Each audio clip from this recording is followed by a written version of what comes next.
ఓం నమః శివాయ. ఓం నమో నారాయణాయ. కర్మ నివారణ నరదృష్టి నివారణ కాళభైరవాయ నమో నమః. ఓం దిగంబరాయ విద్మహే అశ్వవాహనాయ ధీమహి తన్నో కాళభైరవ ప్రచోదయాతు. హరి ఓం.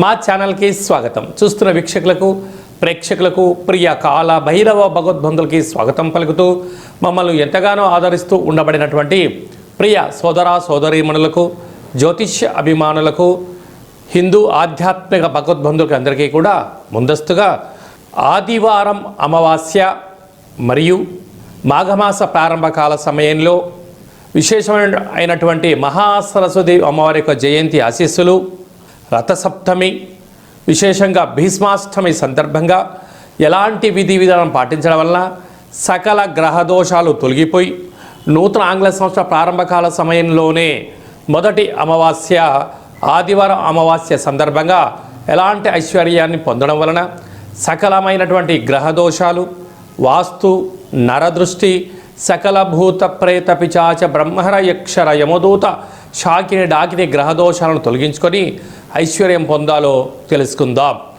16/1/2026 నుండి 31/1/2026 వరకు పుట్టినటువంటి వారందరికీ కూడా ముందస్తుగా జన్మదిన శుభాకాంక్షలు.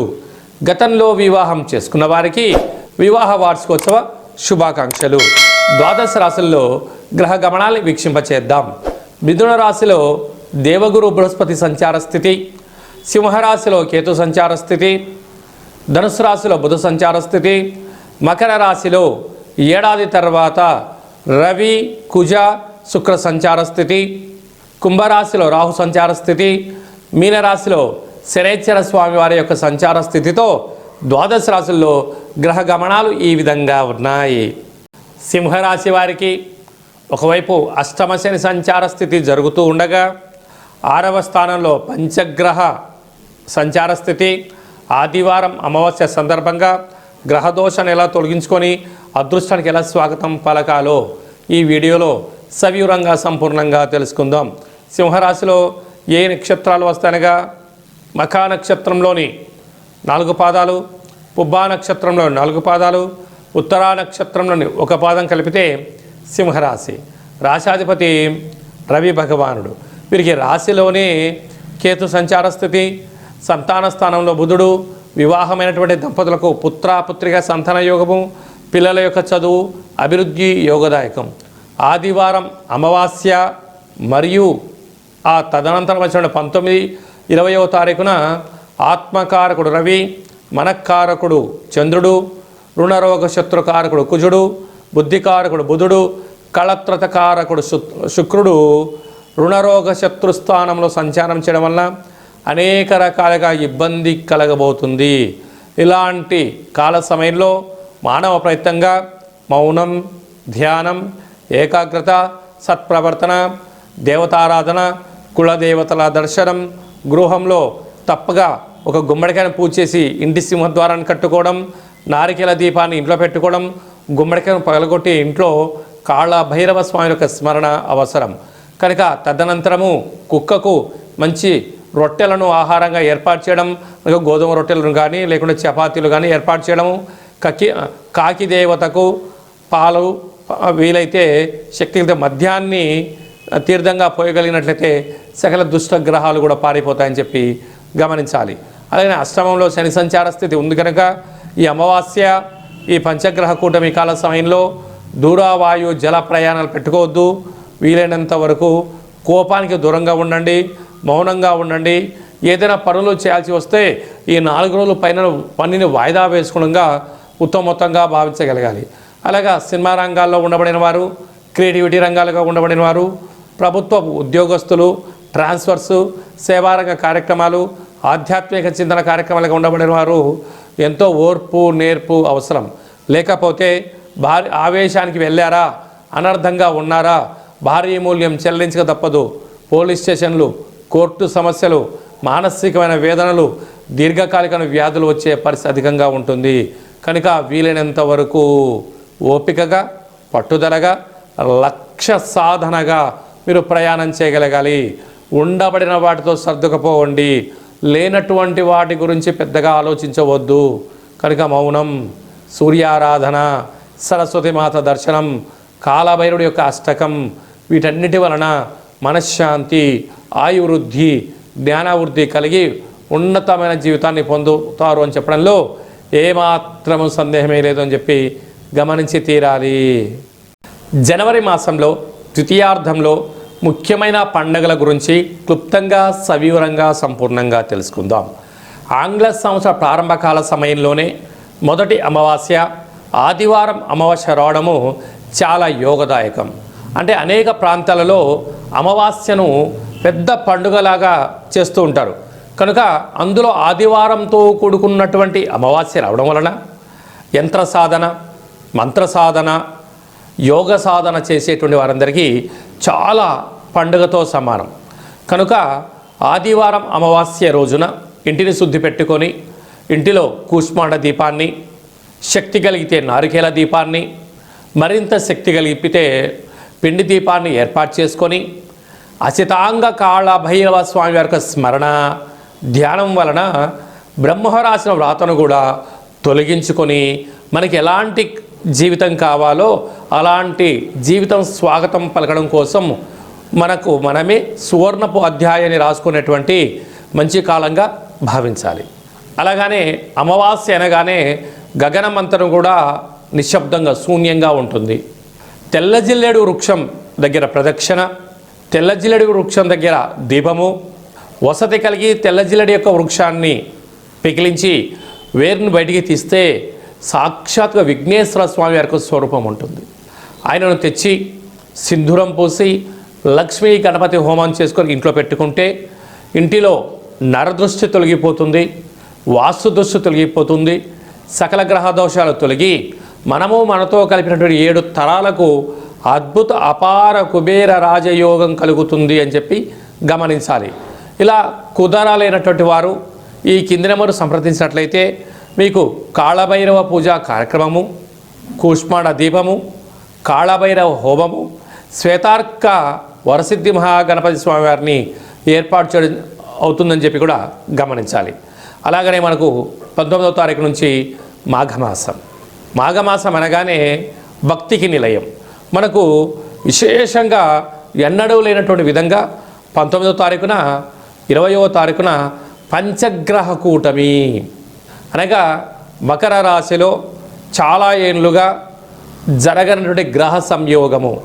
ఆత్మకారకుడు రవి, మనకారకుడు చంద్రుడు, బుద్ధికారకుడు బుధుడు, రుణరోగ శత్రుకారకుడు కుజుడు, కలత్రతకారకుడు శుక్రుడు మకర రాశిలో పంచమగ్రహ సంచార స్థితిలో ఉండడం అనేది పరిస్థితి.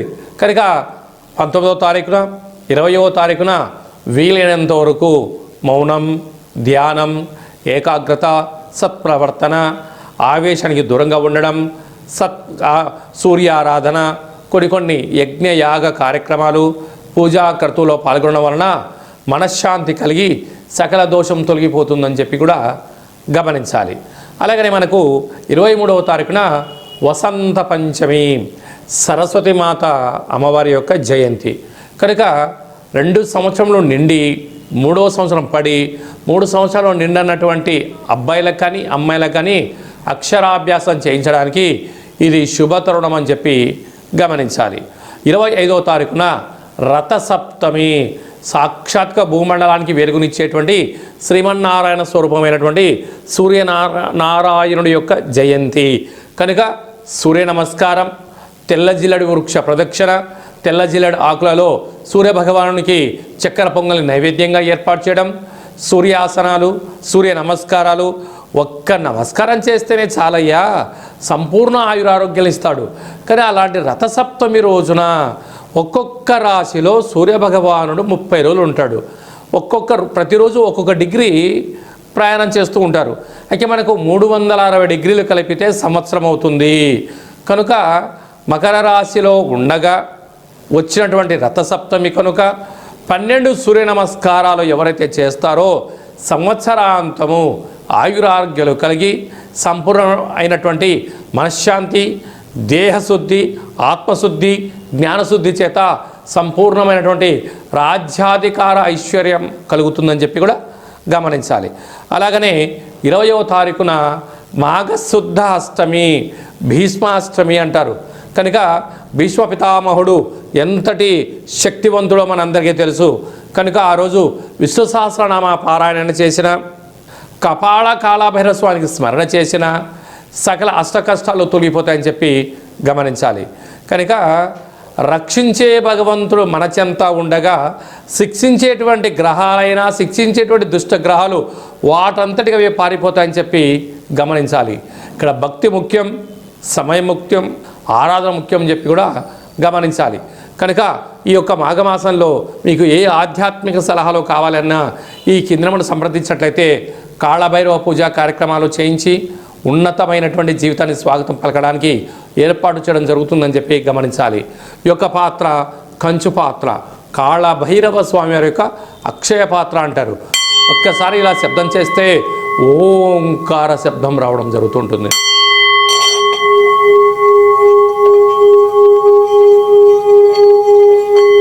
ఈ యొక్క శబ్ద తరంగాలని ఏర్పాటు చేయడం వలన లక్ష్మీదేవి యొక్క కృప కటాక్ష వీక్షణ వలన అఖండ రాజయోగం కలిగి దురదృష్టం దూరమైపోయి ఐశ్వర్యం కలుగుతుందని చెప్పి గమనించాలి. ఈ అక్షయ పాత్ర, కాళభైరవ స్వామి యొక్క పూజ, 20 రకాల వస్తువులతో దిష్టి తీయించి మీకు అక్షయ పాత్ర అందజేయడం జరుగుతుంది. కనుక అక్షయ పాత్రను ఇంట్లో ఉంచుకుందాం, అష్ట కష్టాలను తొలగించుకుందాం, అష్టమహాలక్ష్మీ దేవతను స్వాగతం పలుకుతామని చెప్పి గమనించాలి. అలాగనే మీ వ్యక్తిగత జాతకం తెలుసుకోవాలనుకుంటున్నారా? మీ పేరు, పుట్టినటువంటి తేదీ, నెల, సంవత్సరం, పుట్టిన సమయం రాసి పంపించండి. 100 సంవత్సరాల జాతకాన్ని సవివరంగా సంపూర్ణంగా వ్రాసి మీరు పుట్టినప్పుడు గ్రహ గమనాలు ఎలా ఉన్నాయి, ప్రస్తుతం ఎలా ఉంటున్నాయి, భవిష్యత్తులో ఎలా ఉండబోతున్నాయో సవివరంగా సంపూర్ణంగా తెలియజేయడం జరుగుతుంది. అలాగనే చాలామందికి పుట్టినటువంటి కాల సమయంలో డేట్ ఆఫ్ బర్త్లు ఉండవు. అలా లేనటువంటి వారికి మీ పేరు యొక్క మొదటి అక్షరాన్ని అనుసరిస్తూ రాశిని తెలియచేస్తూ, అలాగనే కాళభైరవ ఉపాసన చేత రమణ శాస్త్రం ద్వారా అనగా గవళ ద్వారా భూత భవిష్యత్ వర్తమానాన్ని తెలియజేయడం జరుగుతుంది. కనుక జాతకాన్ని తెలుసుకుందాం, జీవితంలో రాబోయే అడ్డంకులను తొలగించుకుందాం. చీకటిలో దీపం పెడితే వెలుగును ఎలా ఉంటుందో జీవితాన్ని తెలుసుకొని ఐశ్వర్యప్రదాయమైన జీవితం పొందుదామని చెప్పి తెలుసుకోవడం. కనుక ఈ కింద నెంబర్ సంప్రదించి వాట్సాప్ కాల్ ద్వారా కానీ ఫోన్ ద్వారా కానీ అపాయింట్మెంట్ తీసుకొని సంప్రదించగలరు. సంపూర్ణమైనటువంటి ఆ కాళభైరవుడి యొక్క ఆశీర్వాదం వలన అఖండ లక్ష్మీ కటాక్షం కలగాలని కోరుకుంటూ ఆశీర్వచనం.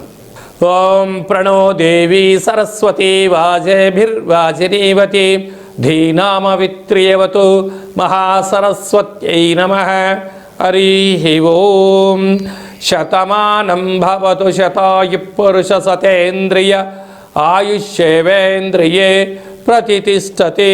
ధనం ధాన్యం బహుపుత్రలాభం శత సంవత్సరం దీర్ఘమాయు. సర్వే జనా సుఖినో భవంతు, లోకా సమస్తా సుఖినో భవంతు. సర్వం కాళభైరవ దేవతార్పణమస్తు. హరి ఓం. ఈ వీడియో మీకు నచ్చినట్టయితే లైక్ చేయండి, షేర్ చేయండి. అందరికన్నా ఆధ్యాత్మికమైన సలహాలు, జాతక వివరాలు అందరికన్నా ముందుగా మీరు తెలుసుకోవాలి అనుకుంటున్నట్టయితే మా ఛానల్ని సబ్స్క్రైబ్ చేసుకోండి. ఆల్ అనే బటన్ కూడా తెలియచేయండి, గంట సింబల్ ప్రెస్ చేయండి. ఈ ఆధ్యాత్మికమైన భక్తి సమాచారాన్ని భగవద్బంధువులకు, మిత్రులకు, స్నేహితులకు చేరవేయండి. హిందూ ధర్మాన్ని కాపాడండి.